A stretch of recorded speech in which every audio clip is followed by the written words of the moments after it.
My book, Broken Boys Become Broken Men, was one of the hardest books I had to write. Because I wasn't born that way. Because there's no error in God. Come on, man. There's no error, there's no flaw in God. But something happened that caused me to become something that I never desired to become.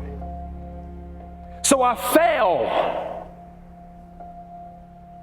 Not at 5, but at 16.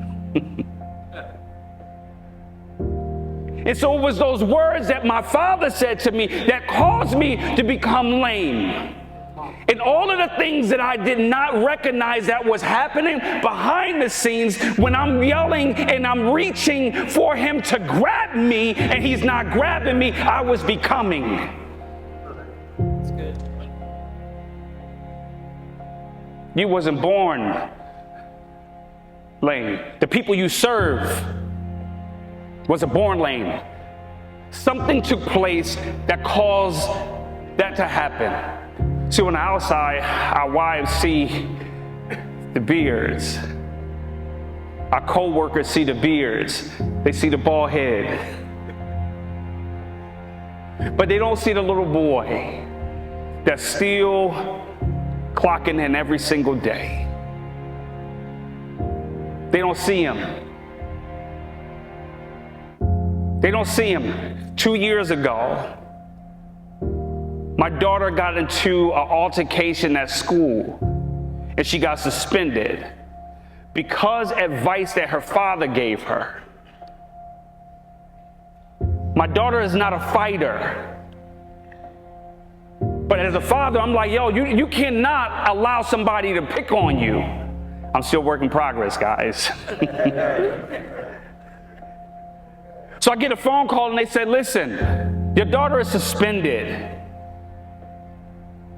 And I'm thinking like, but did you do anything to these other children that was picking on her?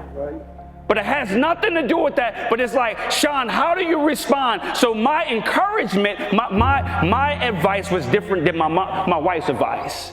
And so my advice was for her to go to school and handle it. And so she got suspended. And so when we got the report,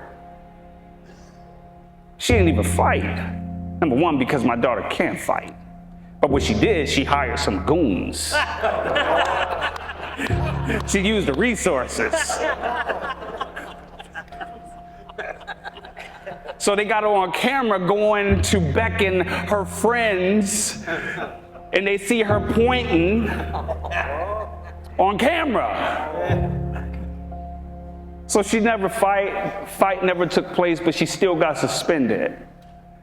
And so that night, I'm talking to her, and I'm like, babe, how do you feel?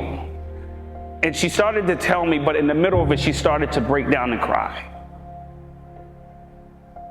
And I'm like, why are you crying? I'm like, listen, you're going to go back to school, and we'll talk to those parents. We'll talk to, so it's not on your record. And she's like, Dad, I'm not crying because of them.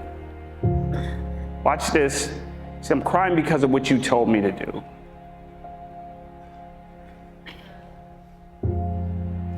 She said, Dad, I never wanted to fight. I never wanted to be in that position. But Holy Spirit reminded me that night, Shon, that was a 13-year-old boy giving your daughter advice.